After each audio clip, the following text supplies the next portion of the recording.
Hola, ¿qué tal? Bienvenidos a un nuevo video en el canal Tu Curso en Línea.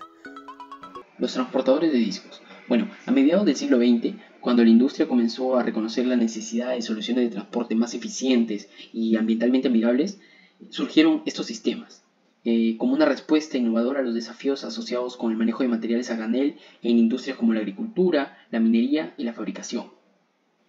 A lo largo de los años han experimentado mejoras continuas en términos de diseño, materiales y tecnología de control, lo que los ha convertido en una opción preferida para el transporte de productos a granel en todo el mundo.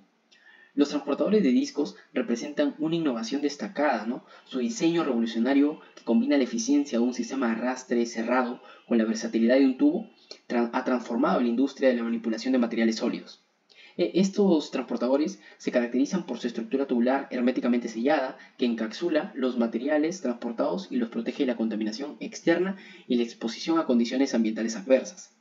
Estos sistemas operan mediante un mecanismo de arrastre que puede ser impulsado por cables o discos, garantizando un movimiento constante y controlado del material a lo largo de la tubería cerrada.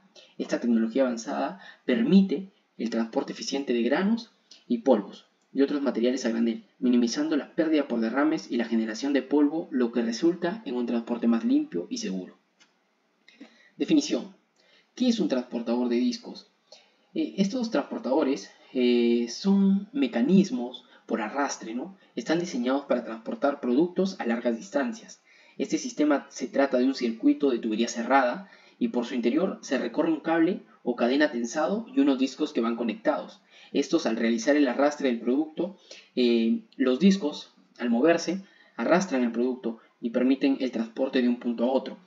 Este sistema es un sistema de transporte cerrado por tubos y los discos están unidos a una cadena que transportan el producto utilizando un tensor automático de cadena y una unidad de engranajes.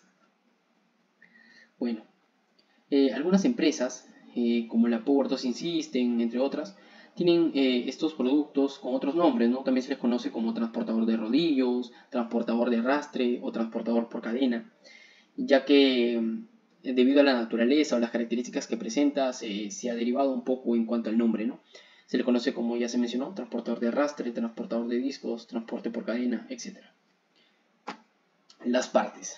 Las partes de un transportador de discos, bueno, las podemos ver ahí, cuenta de los discos o rodillos, los cuales son elementos sobre los que se colocan y transportan los objetos. Pueden ser cilíndricos, pueden ser cónicos, y distribuidos de manera uniforme a lo largo del sistema, pues, ¿no? De esta forma se asegura una superficie continua y suave de apoyo para los objetos que se mueven en el interior del disco. Luego tenemos otra de las partes, es la estructura del transportador, ¿no? La estructura en sí. Esta estructura nos va a permitir, ya que es el marco o es el armazón que soporta las cargas, pues, ¿no? Que soporta las cargas y mantiene en su lugar los discos y otros componentes del transportador.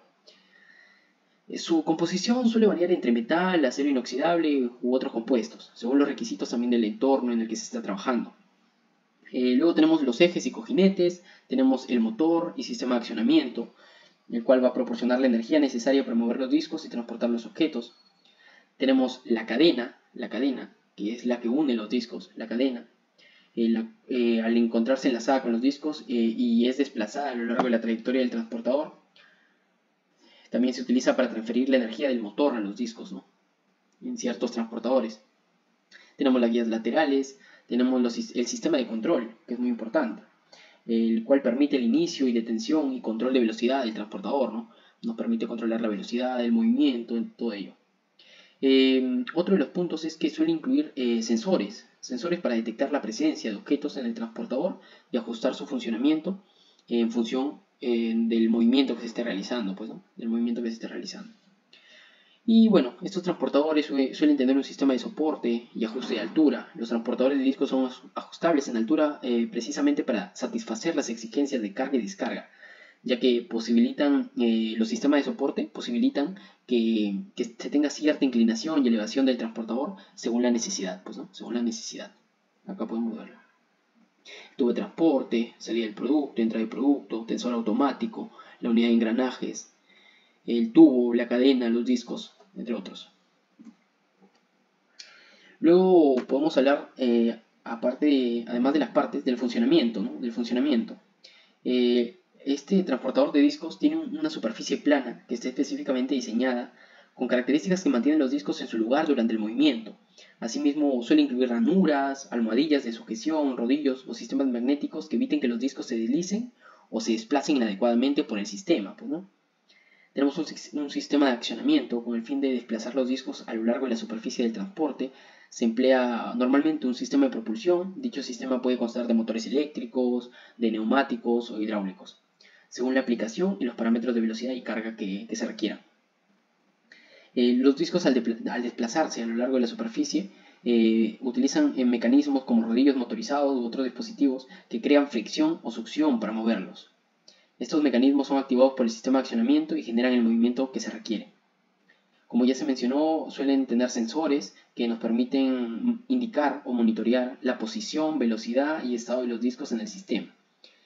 A través de ello, los controladores toman decisiones en función de los datos que le brinden los sensores para mantener un flujo constante y seguro de los discos.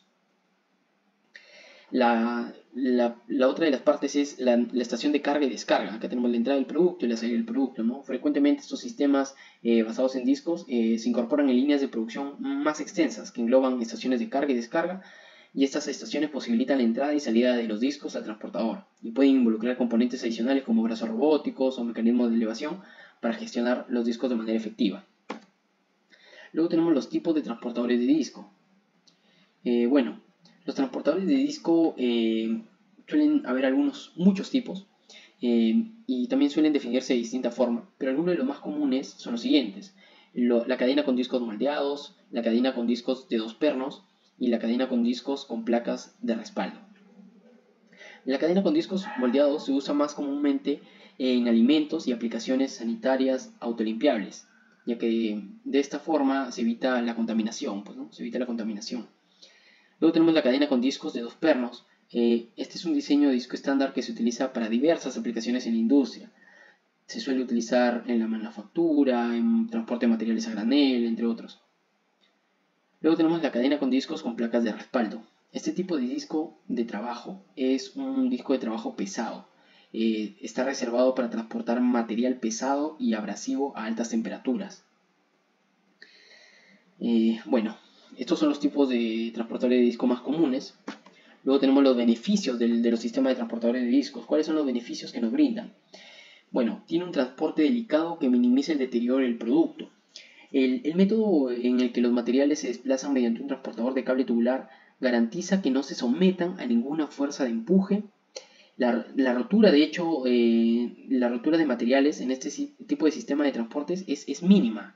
Se mantiene al mínimo. Es por ello que es muy usado, pues, ¿no? Por eso es que inicialmente se mencionó que es prácticamente un dispositivo revolucionario en el transporte de material.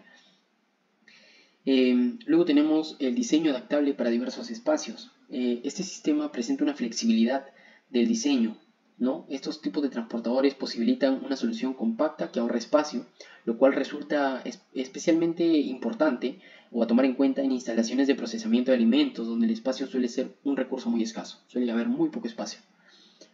Luego tenemos que otro de los beneficios es que el tubo cerrado brinda protección contra la contaminación. Ya se mencionó anteriormente, ¿no? Actúa como una barrera protectora que previene la contaminación de los materiales transportados. Además, el tubo también protege contra derrames y pérdidas de producto durante la producción. Otro de los beneficios es los métodos de limpieza en el lugar para facilitar la limpieza y la higiene. Muchos transportadores de discos incorporan sistemas de limpieza en el lugar que permiten una limpieza y desinfección sencillas del sistema de transporte. Básicamente estos sistemas permiten limpiar el sistema sin necesidad de que se desmonte, ¿no? Porque sería mucho trabajo desmontar el sistema para tener que limpiarlo, ¿no? Entonces suelen incorporar, como pueden ver aquí en la imagen, ciertos discos que permiten la limpieza del sistema. Otro de los beneficios es el escaso número de componentes móviles. Debido al escaso número de componentes móviles, lleva a menores costos de mantenimiento y menos tiempo inactivo.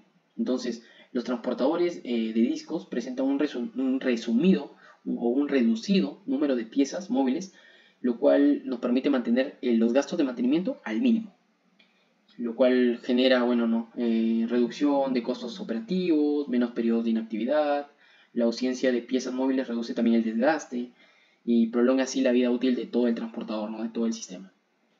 El bajo consumo energético en comparación con otros tipos de transportadores es otro de los beneficios. El diseño del transportador de discos permite un alto rendimiento y eficiencia en el manejo de materiales, lo que se traduce en un consumo energético menor en comparación con otros tipos de transportadores, como cintas transportadoras, sistemas neumáticos o elevadores de gangliones, entre otros. Bueno, ahora continuamos, vamos a empezar a describir un poco acerca del diseño de las partes. Vamos a profundizar un poco más en las partes del transportador de disco, ¿no? Tenemos los tubos. Bueno, como ya se mencionó, el tubo es responsable de guiar los discos de transporte y brindar flexibilidad en el enrutamiento para el transporte de material. La elección de las dimensiones, principalmente diámetro, externo e interno y espesor, puede variar según el material utilizado, la capacidad de diseño y la velocidad de transporte del transportador, ¿no?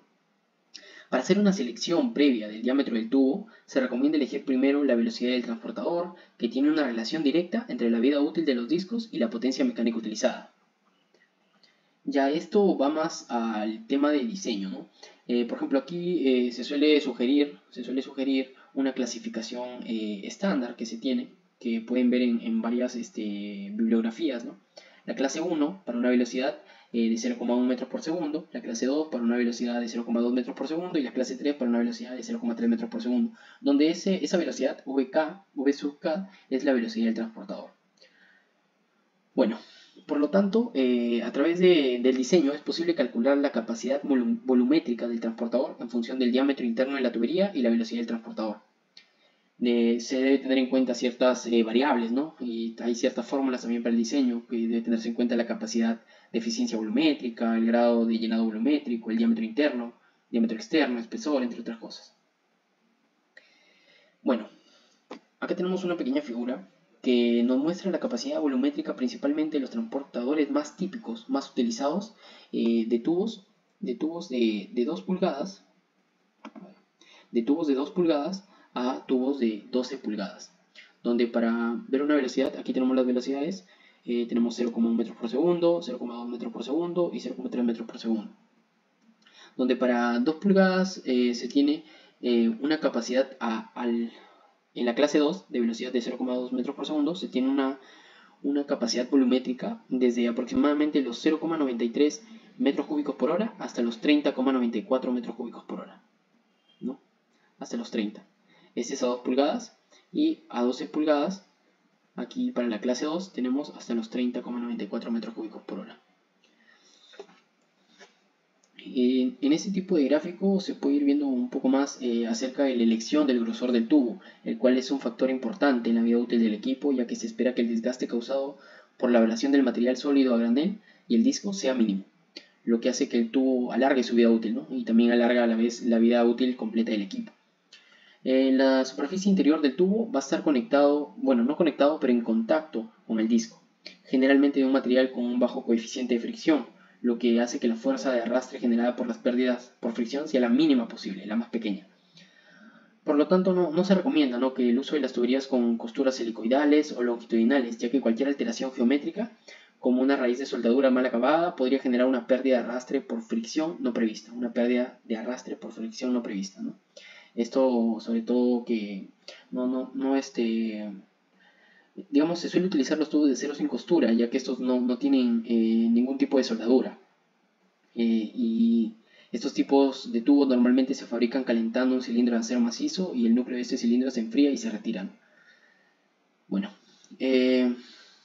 eso normalmente se realiza ya que de esta forma no tiene soldadura y los tubos ya quedan sin costuras, pues, ¿no? Y son los más utilizados en casos que requieren sobre todo una precisión dimensional y confianza en el material, sobre todo, ¿no? Eso sería básicamente acerca de los tubos. Luego tenemos las cadenas, cadena de enlace. Las cadenas son una serie de eslabones de acero conectadas entre sí y como mínimo constan de 2 o más eslabones, pues, ¿no? El mínimo para hacer una cadena es 2 eslabones y a más, pues. Esta palabra es relativamente nueva y es curiosa, ya que se utilizó por primera vez para identificar el equipo utilizado junto con un cubo para sacar agua de un pozo, ¿no?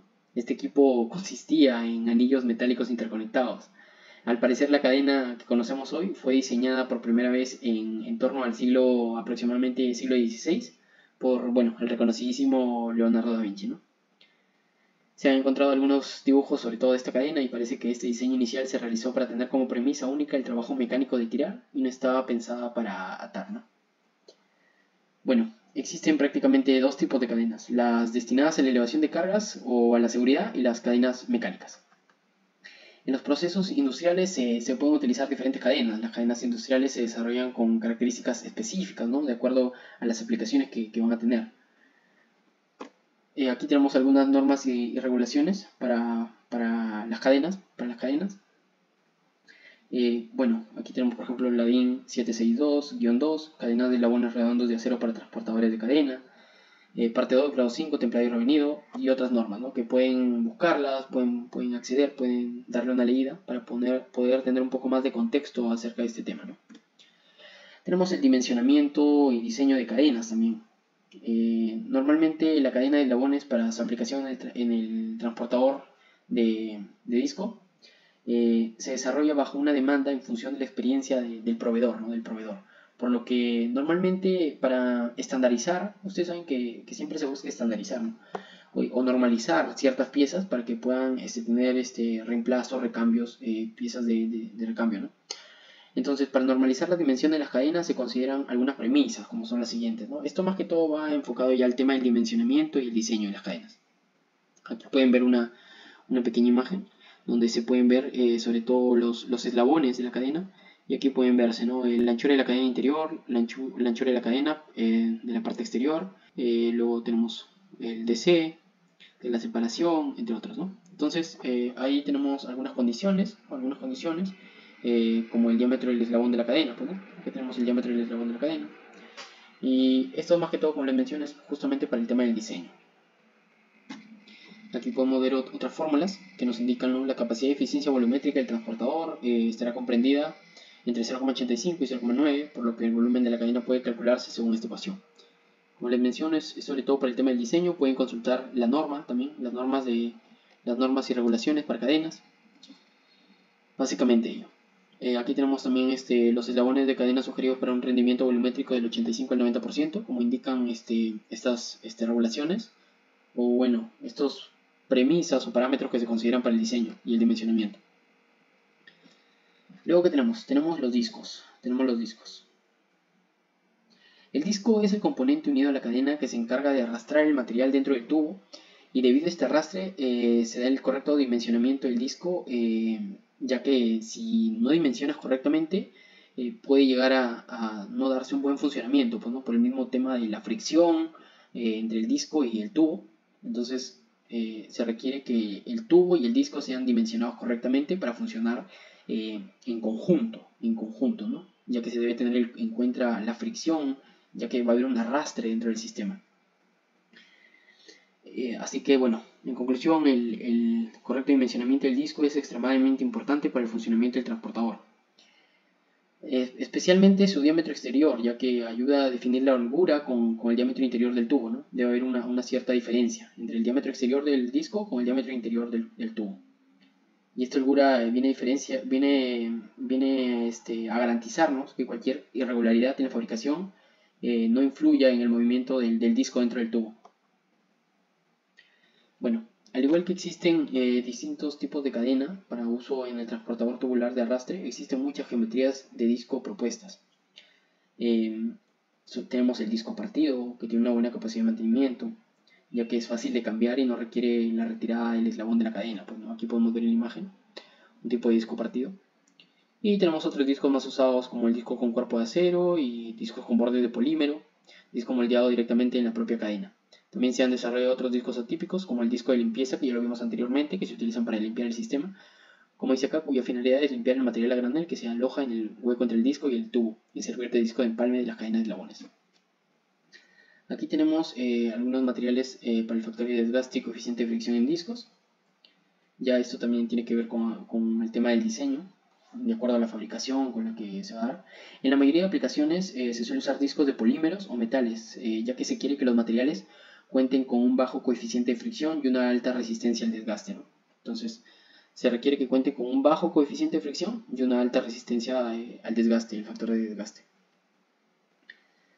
Aquí tenemos una tabla que muestra justamente el factor de desgaste y coeficiente de fricción de 18 polímeros en contacto seco con acero templado. Bueno, ¿qué más tenemos? Acá tenemos otra de las partes que son la entrada y salida. Estas son las partes de entrada y salida del material, carga y descarga. Para el diseño de los puntos de entrada y salida del material se tiene que tener en cuenta el diámetro de la tubería y el ángulo máximo para garantizar el flujo del material. Si el material a transportar es granel fino o polvo, por la configuración de la caja de activación se aconseja que el punto de salida se ubique en la caja o antes de ella, para evitar la acumulación de polvo en la parte interior de la caja de la unidad, ¿no?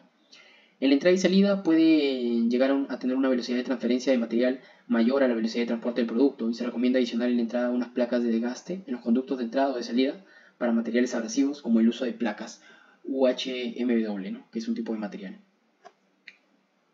Luego tenemos otras partes como son la unidad de accionamiento. Esta unidad acciona y tensa las cadenas a través de una transmisión por medio de una rueda dentada y es impulsada por un motor eléctrico, ¿no? La unidad de accionamiento puede funcionar en cualquier dirección para configuraciones unidireccionales y también para bidireccionales. La instalación se ubica al final del circuito de transporte y donde comúnmente se usa como punto de descarga o salida. Su dimensionamiento debe soportar el par y torque que genera el motor con la transmisión de engranajes. Para ello se recomienda realizar un análisis estructural.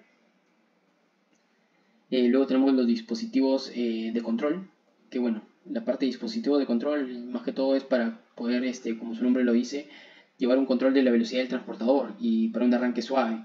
Se usa normalmente un variador de frecuencia, ¿no? Unidad de estiramiento. Acá pueden ver unas imágenes de la parte de la unidad de estiramiento. Esta unidad es llamada también la unidad tensora. Se encarga de mantener tensa la cadena dentro del circuito y este se regula de acuerdo a la variación de la carga en el sistema. El sistema necesitará una rueda dentada justo por debajo del sistema de estiramiento para asegurar que la cadena esté tensa todo el tiempo, ¿no? Para que no haya un retorno, no se suelte, tiene que estar dentada. Y tenemos finalmente el dispositivo de limpieza. Este dispositivo de limpieza, más que todo es en casos que sea necesario, se debe instalar esta estación para la limpieza de todo el sistema, ¿no? Y consiste en un conjunto de cepillos giratorios que limpian los discos y la cadena. Esto asegura que las partículas de material del lote que se haya procesado anterior no queden en el transportador y así no contaminen los siguientes lotes, ¿no?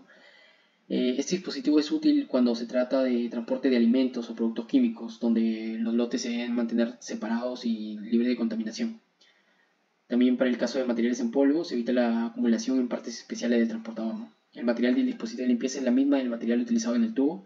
Esto se recomienda para evitar algún tipo de corrosión galvánica.